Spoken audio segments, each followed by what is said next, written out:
ladies and gentlemen, and thank you for watching the show. This is your Top Intelligence Agencies review, and I'm your host, Bryce Dolan. Today on the show, we're going to look at 5 different top intelligence agencies and look at the top stories from each one of their websites. To begin the show today, the Department of Homeland Security says for millions of Americans, getting the best holiday shopping deals and discounts have become as much a part of Thanksgiving as turkey, football, or pumpkin pie. Increasingly, that shopping takes place online, which provides a lot of conveniences, but also raises the specter of scams, fraud, or identity theft. Just as consumers have migrated towards online shopping, credit card thieves have started shifting their efforts online as well. During the holidays, deeply discounted products look appealing, and shoppers make quick purchasing decisions without always taking into consideration the online purchasing risks that can be present. Many Americans have had their online accounts hacked and personal information compromised because of stolen credentials or weak logins. As hackers get more resourceful, usernames and passwords, which have been the fundamental account security mechanism, are no longer a sufficient solution to secure accounts. Luckily, there is a simple way to secure your online accounts and better protect yourself against online crime: strong authentication. Enabling strong authentication, sometimes called multi-factor or two-factor authentication, goes beyond just a username and password and is a useful way to lock down your login.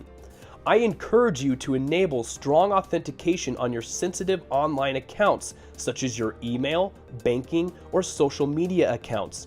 Taking advantage of the strong authentication, such as a unique one-time code through an app on your mobile device, biometrics, or security keys that are offered by the majority of popular websites and services, can go a long way in protecting your personal information online.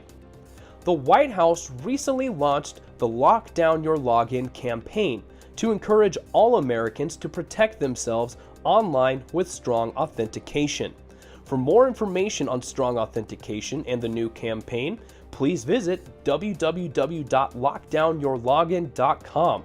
You'll find specific advice on how to turn on strong authentication on a variety of websites and services that Americans use each day.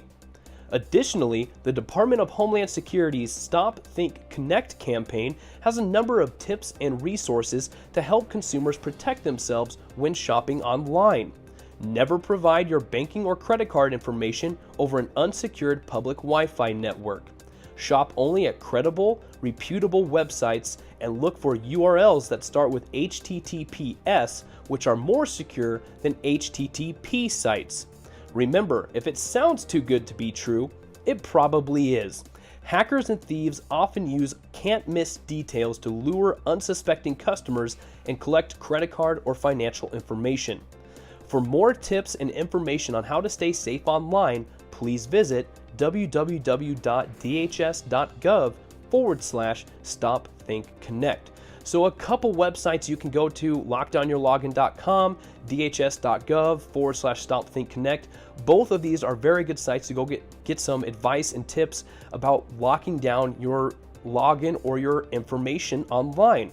This really hasn't been a problem until recent years with the increased efficiency of the internet and the increasing popularity of shopping online. But don't think it won't happen to you, because when it does, that means it's too late, ladies and gentlemen. So don't wait until it's too late and protect yourself. Protect yourself and your information by #LockdownYourLogin. Now next, the Army wants to give thanks to those who serve. Thursday isn't Thanksgiving for America's enemies.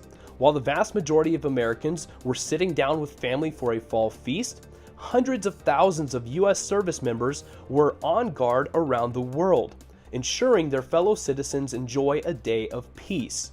For them, it was just another duty day. There are roughly 1.3 million service members on active duty in the military, and another 800,000 in the reserve components. They are supported by about 750,000 Department of Defense civilians and thousands of DoD contractors. Today, there are around 275,000 forward deployed U.S. service members. They serve in more than 100 countries and on every continent. Some are in harm's way. There are about 9,800 U.S. service members in Afghanistan. Most are helping Afghan allies maintain control of their country, while others are taking the fight to the violent extremists who hope to use Afghanistan to plan attacks against the United States and its allies. There are 4,960 U.S. service members in Iraq. They are helping Iraqi forces take the fight to the Islamic State of Iraq and the Levant. In Syria, there are about 300 service members helping Syrian Democratic Forces take on ISIL around Raqqa. So during these holiday seasons, I know Thanksgiving has passed, but we have Christmas coming up, and doesn't mean you can still be thankful.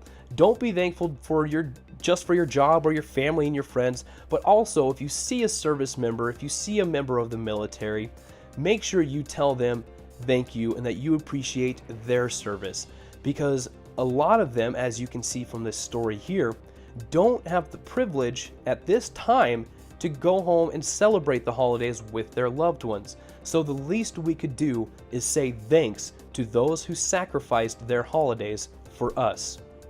Now next, from cyber bullies to online predators, the threats to our children in this digitally driven age are real. Now, that's why the FBI runs an online program, this new online program that is designed to help prepare America's young people to safely navigate the world of cyberspace now and in the future. It's called the FBI Safe Online Surfing Internet Challenge, and it teaches students in grades 3 through 8 all about cyber safety and digital citizenship, using a series of fun, interactive lessons.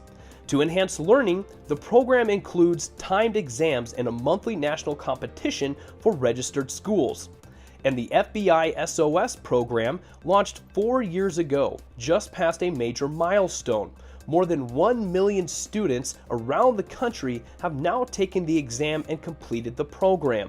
The program keeps growing at a significant clip. The first school year, about 25,000 students took the test. Just 4 years later, that number jumped to nearly 500,000.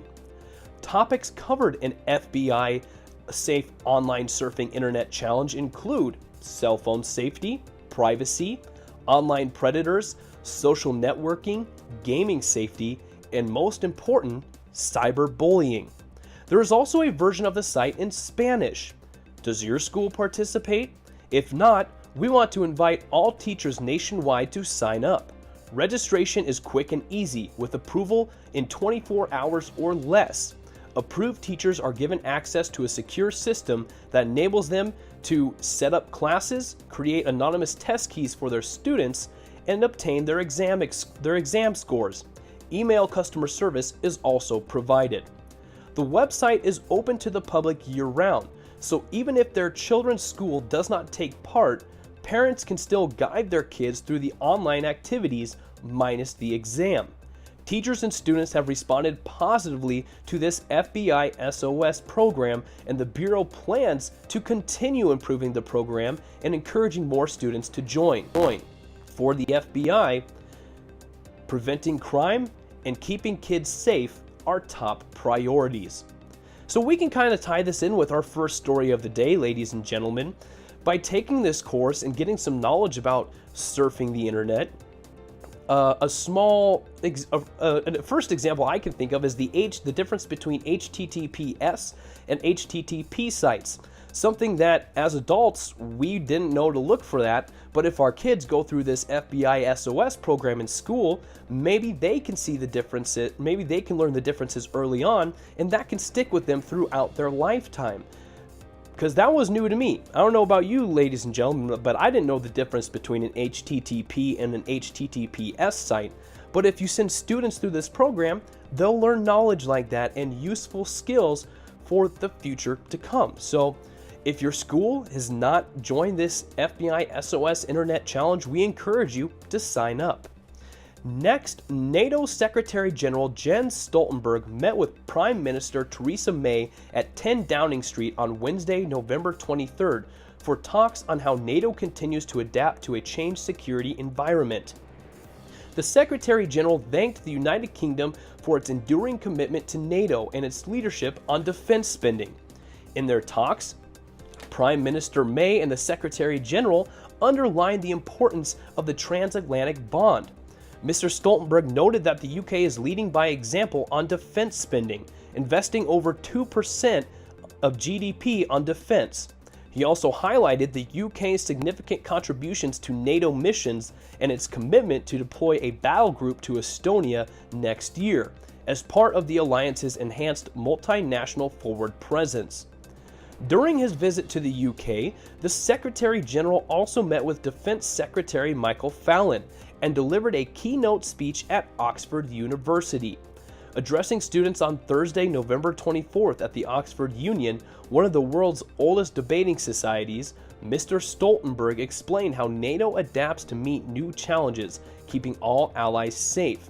For nearly 70 years, he noted, NATO has helped preserve the peace in Europe, bringing to bear the strength and unity of North America and Europe.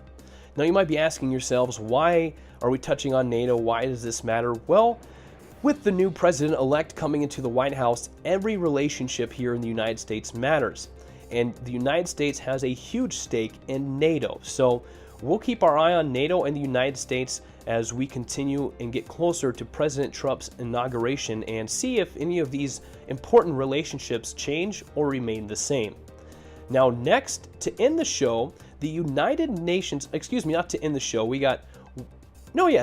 show, the United Nations member states have adopted a resolution by consensus to further enhance collaboration between the UN and Interpol against transnational crime and terrorism.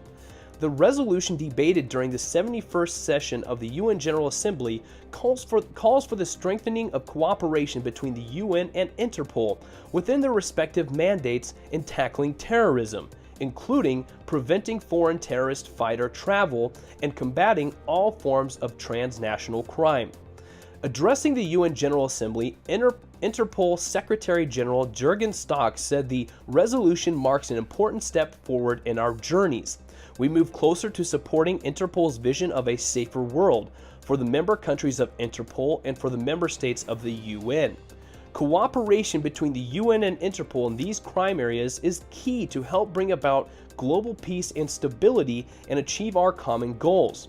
It is to support the related efforts of law enforcement agencies in Interpol's 190 member countries that we seek to advance our joint collaboration. International police cooperation looks forward to Interpol's continued cooperation with all relevant agencies of the United Nations system. Addressing the threat of terrorism, Secretary General Stock said on the sidelines of the meeting, dangerous gaps still remain in global screening efforts on foreign terrorist fighters, including against Interpol's databases, and information sharing remains too fragmented at a time when we need to empower police on the front lines. Enabling the exchange of police information across the borders lies at the core of Interpol's mandate. In this respect, the resolution further encourages increased cooperation between the UN and Interpol to assist countries to effectively use the Interpol policing capabilities readily available through Interpol National Central Bureaus. Interpol and the UN have a long-standing relationship, and the two organizations have collaborated on many projects and initiatives to fight international crime and terrorism. Interpol became a permanent observer at the UN in 1997. In 2004, as the natural step forward in their mutual cooperation, Interpol established its Office of the Special Representative to the United Nations in New York. So we continue to see great collaboration there between NATO and the UN and Interpol, and that's exactly what we need. Is we need collaboration between these groups of member states, of these groups of countries that aren't superpowers but come together and make a superpower. So great news that Interpol and the UN are continuing to work together since the late 90s. So that's great news in this world of, I guess you could say in this world of bad news. But ladies and gentlemen, that does it for the show today. I want to thank you for watching. If you want to look into any of these stories more, you can find the links directly below in the description, and the links will take you right to the articles on their respective websites. While you're doing that, make sure you subscribe to the YouTube channel so you don't miss a new video when it's posted. Give us a like on Facebook and follow us on Twitter.